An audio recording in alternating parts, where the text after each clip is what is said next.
welcome to Anime Audio Commentary. Today I'll be commenting over episode 18 of Kill la Kill. If you'd like to watch along, then start watching now.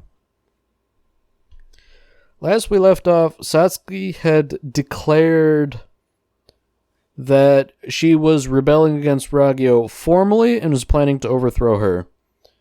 Ryuko was sort of confused about this sudden act of open rebellion, especially because she considered Ragyo and Satsuki as a single enemy.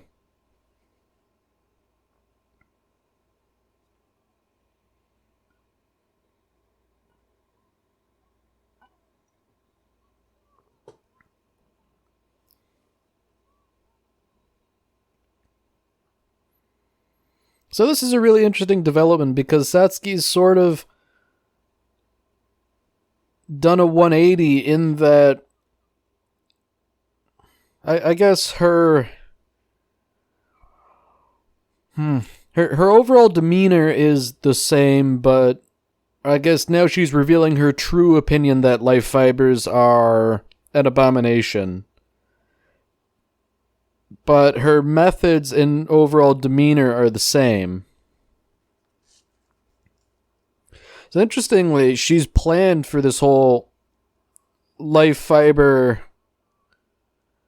cocoon situation. She's able to free everyone. So interestingly, it seems like they managed to swipe that tech from Nudist Beach during the raid in Osaka.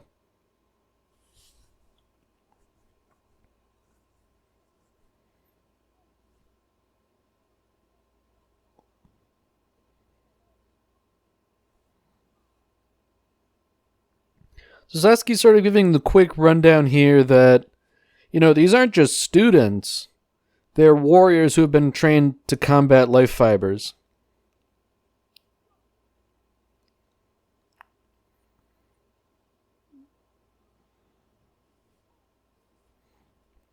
So Sanagayama, he's opposing Nui again, although given his track record, I'm not certain he can fare much better than before. But at the very least, he's sort of trying to waylay the High Order Tailor before she can cause more trouble elsewhere.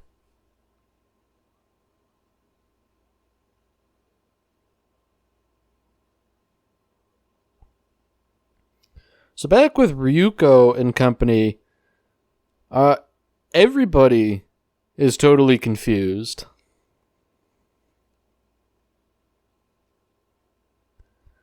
Gamaguri is beneficent enough to sort of give her the quick rundown. Satsuki's justification for why they fought was because, she doesn't need allies, strictly speaking, and she wanted to see if Ryuko was strong enough to handle things on her own. Interestingly, Satsuki isn't offering Ryuko the opportunity to fight along as an ally, but rather as a subordinate. So I guess that's right in line with how Satsuki normally operates.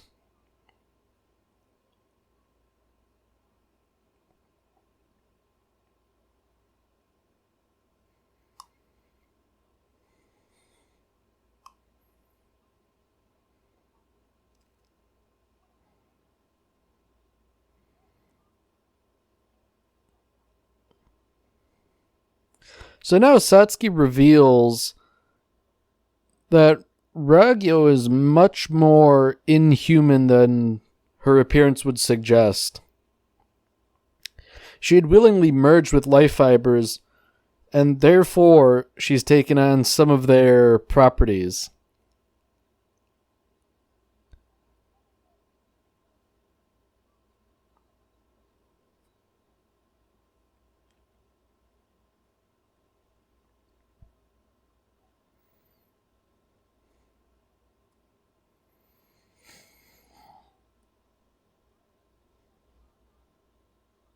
So Sanagayama, he's kind of holding his own against Nui. admittedly, he's probably doing about as well as anyone could expect.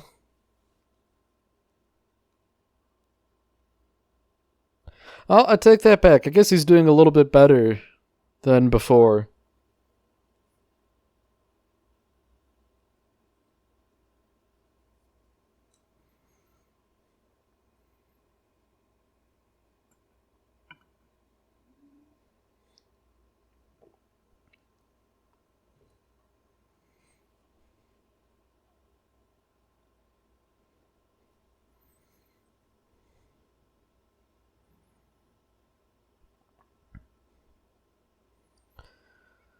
So Nui sort of manages to withstand Sanagama, and it takes the intervention of the other members of the Elite Four to try and, I guess, keep her in check.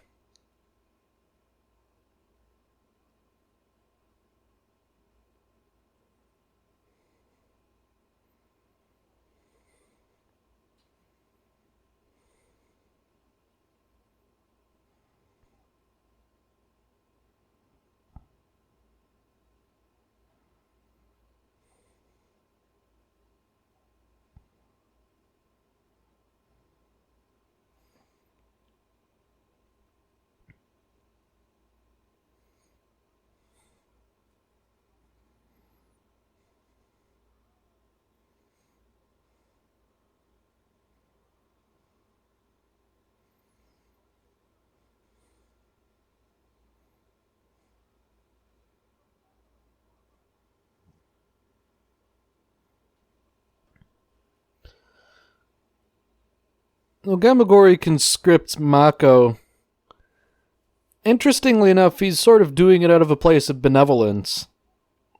He wants people to clear out of the stadium so that they don't get caught up in the battle any more than is absolutely necessary. And I guess that's really all you can do because the Elite Four is currently struggling to contain the High Order Taylor, and Satsuki and Ryuko are preparing to fight Ragyo.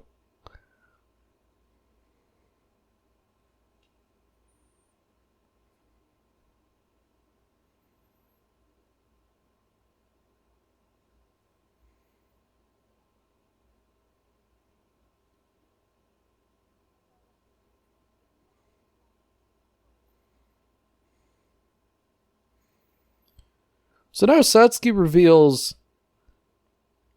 that she is basically known of Ragyo's plans from the very beginning.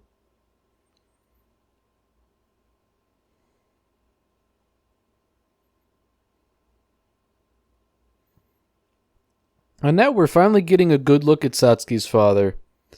Up until this point, he had sort of been shrouded in shadow.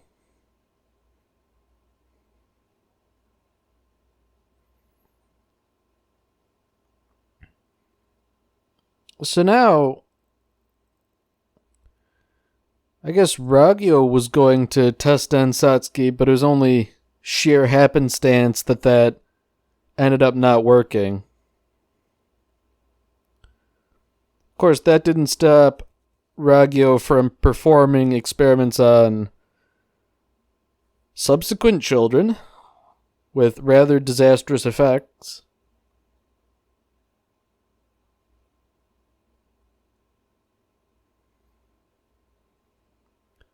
So, back in this flashback, it's not clear whether or not Ragyo had already merged with life fibers. But given how she's not glowing, I think it's safe to say she hasn't. So it's, I guess, curious to me how she was able to merge later in life if supposedly there was an age limit.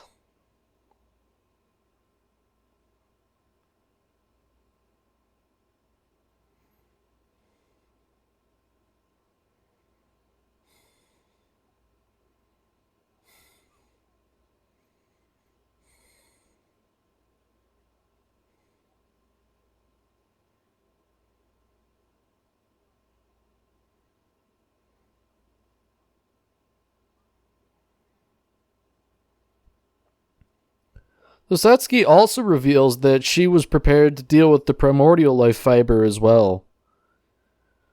So, it really seems like she does have a contingency for every plan that Ragyo had in place.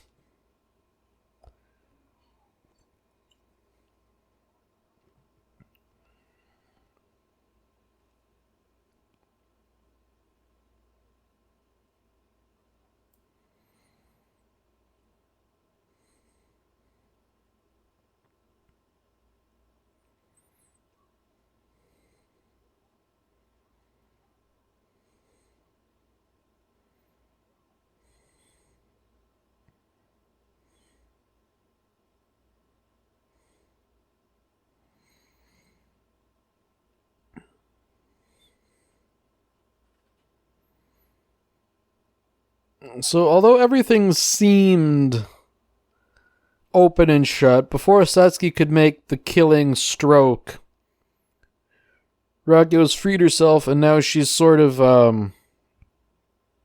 I guess, ensnaring and enthralling the students.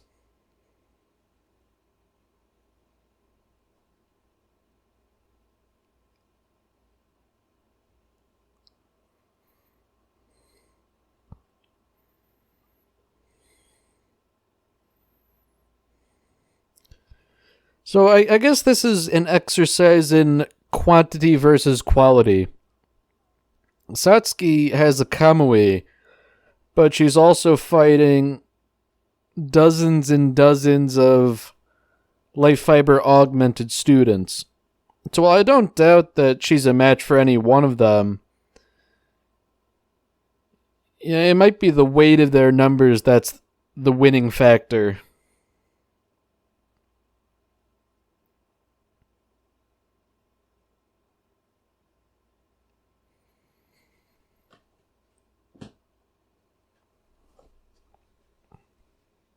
So Tsumugu and Mikisugi, they jump into action. They start taking on the normal students that have been mind-stitched, and they sort of give Ryuko the task of handling Ragyo.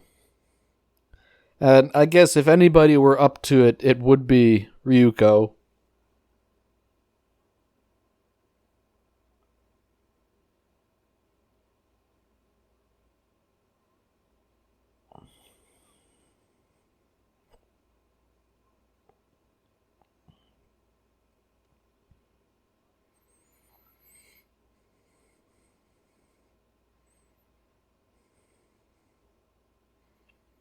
So Ragyo has managed to weave her mind stitching on Ryuko.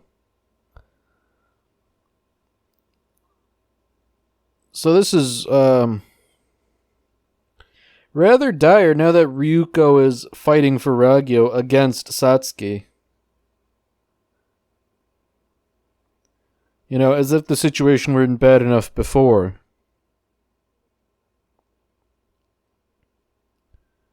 I like the art style here they have going for those who have undergone mind stitching. Like, they're sort of transparent and white, and you can see their brains with the red thread surrounding it. I think it's a nice stylistic choice that neatly illustrates the otherness of those who have been mind stitched.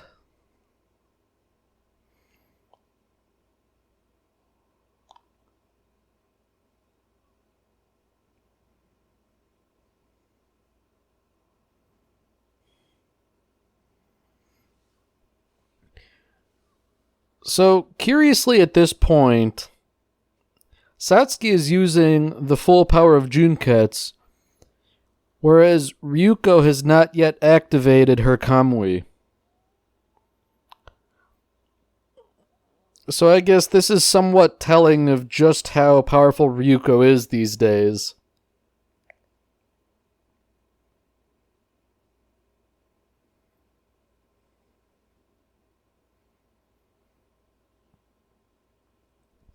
Just as telling is Ryuko, I guess through sheer force of will, manages to resist the mind stitching.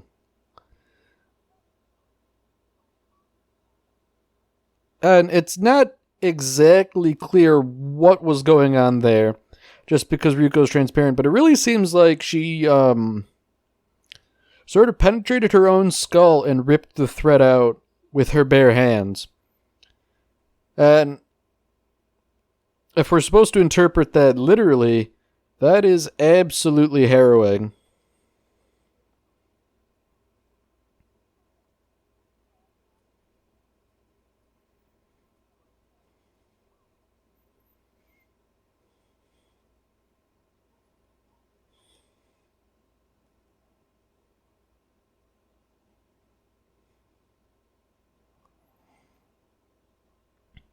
So once again, before Ryuko can really engage Ragyo, Nui shows up again to intervene.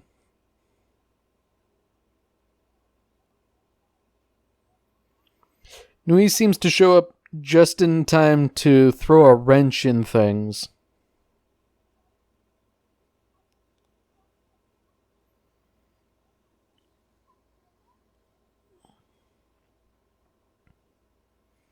Seems like she's acting specifically to goad Ryuko into reckless action.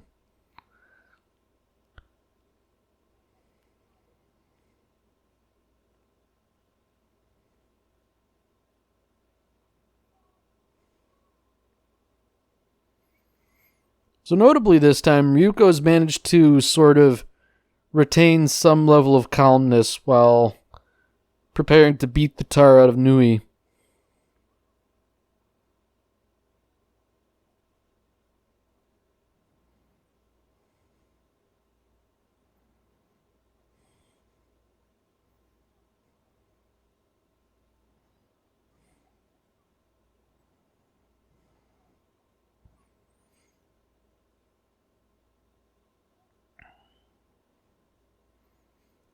So this time, the fight is much different from before.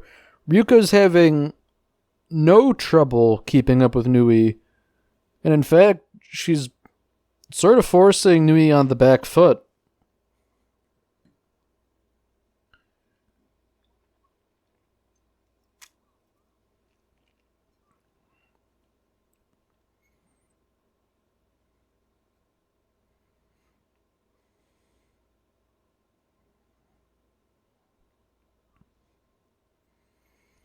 So we've been getting a little foreshadowing throughout the past few minutes between Ragyo saying, life is truly amusing, and Nui exclaiming, how can a regular human have this much, compatibility with life fibers?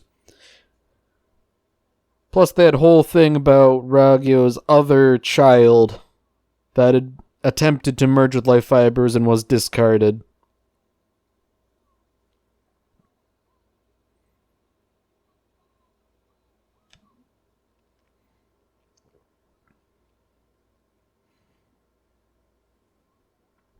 So once again, we have a rather nice gory shot here where Satsuki manages to decapitate Ragyo, and she sprays arterial blood all over the place. At this point, it really seems like Satsuki has clinched victory here. But the primordial life fiber, which was supposedly rendered dormant, seems to be sort of waking up again.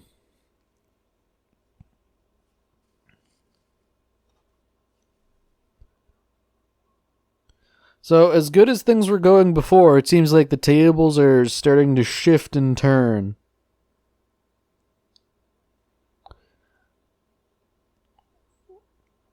Furthermore, Ragyo is not actually dead.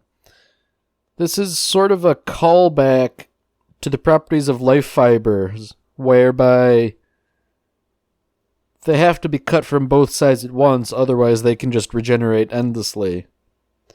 So, regardless of whether or not Sasuke's sword is capable of cutting through life fibers, because it can only cut in one direction at a time, it can't truly put down Ragyo for good.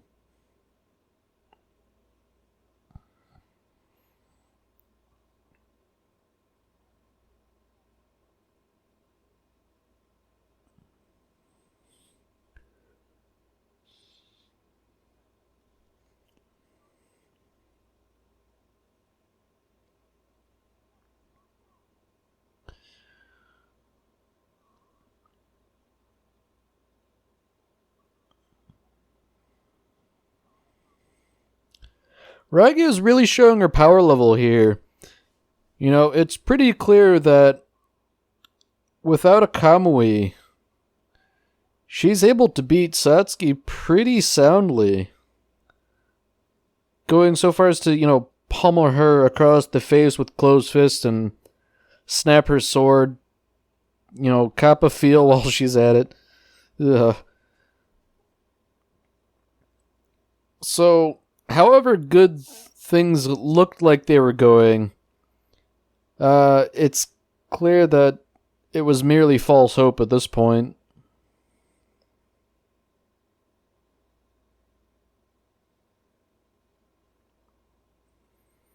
Satsuki's sort of been defeated in a way that we haven't really seen before. So, we've entered uncharted territory here. Especially now that life fibers are starting to spread and carpet the planet.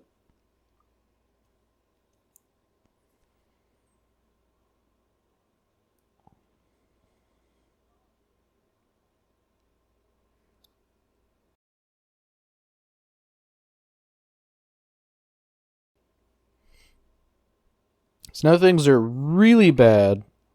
Satsuki is entirely out of it.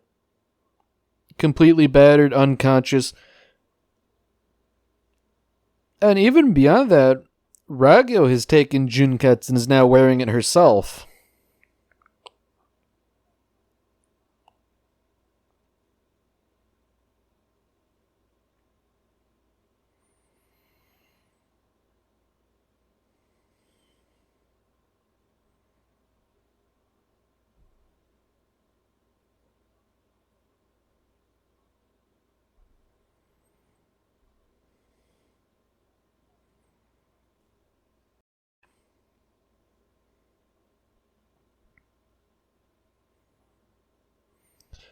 Now things are truly dire if they weren't before.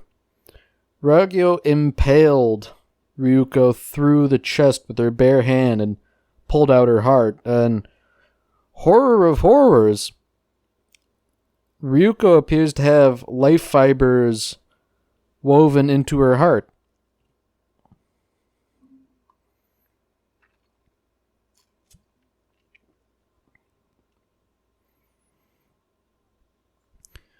So here we have the big reveal. Ryuko is also Ragyo's daughter. The one who was experimented on and thought dead.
Alright, well, that's it for this episode.